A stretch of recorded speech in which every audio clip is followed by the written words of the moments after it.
Iris, introduce yourself and tell us what tonight's meeting was about. I'm Eilish Stone and I live in Harmondsworth. This evening's meeting, I had come along hoping to get some answers with regard to what was going to happen to the communities of Sipson, Harmondsworth, Harlington and Cranford. BAA sent representatives along, Mike Foster and others. Yes, BAA sent representatives along, there was no surprise actually in that we did not get any answers at all to the questions that had been asked. Everything is still indicative. They don't understand really. I made it quite clear this evening that they don't really understand the impact on the communities of the villages or the people that will be left on the perimeter of the proposed development. And I think that after all this time, they would have communicated with us and understand how this will impact on us, the stress and the emotion that it's causing and the upset, and how people's lives have been blighted. It's not just their homes and their houses and their community, it's every aspect of an individual's life that has been blighted. This meeting was packed tonight.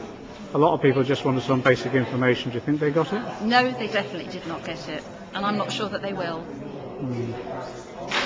Arnell, Thomas from Harmondsworth as well. What did you think?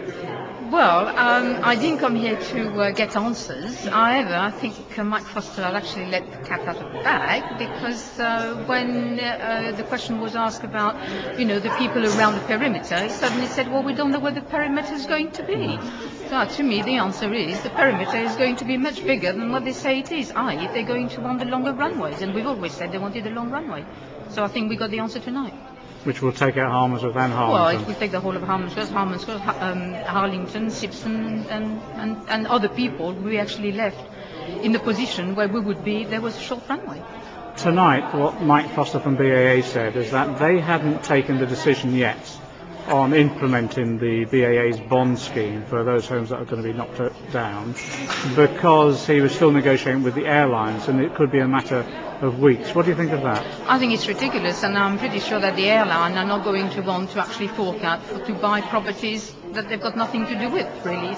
It's up to BAA to pay for it. It's not up to the airlines. So I don't think the airline are going to agree to actually pay through a levy on their passengers to actually buy properties in Harmondsworth and Sipson. And what was interesting is the number of people getting up tonight who've actually said, well, they've been waiting for that decision for months and months, have been promised it on a weekly basis. Yes. It still hasn't happened. Well, I think you forgot to mention the year.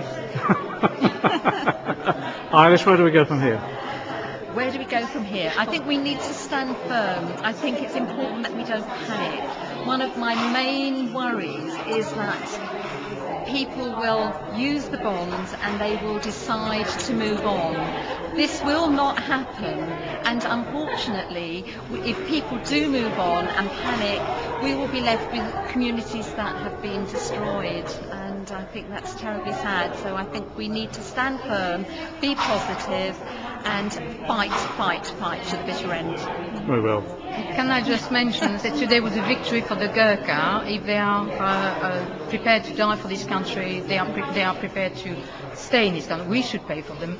I think Joanna Lumley has done a fantastic job. I think we need to bring Joanna Lumley here now to actually save our home. Well, Martin and David Howe, who were part of the legal team, the solicitors for the Gurkha victory, have now offered their services to our campaign.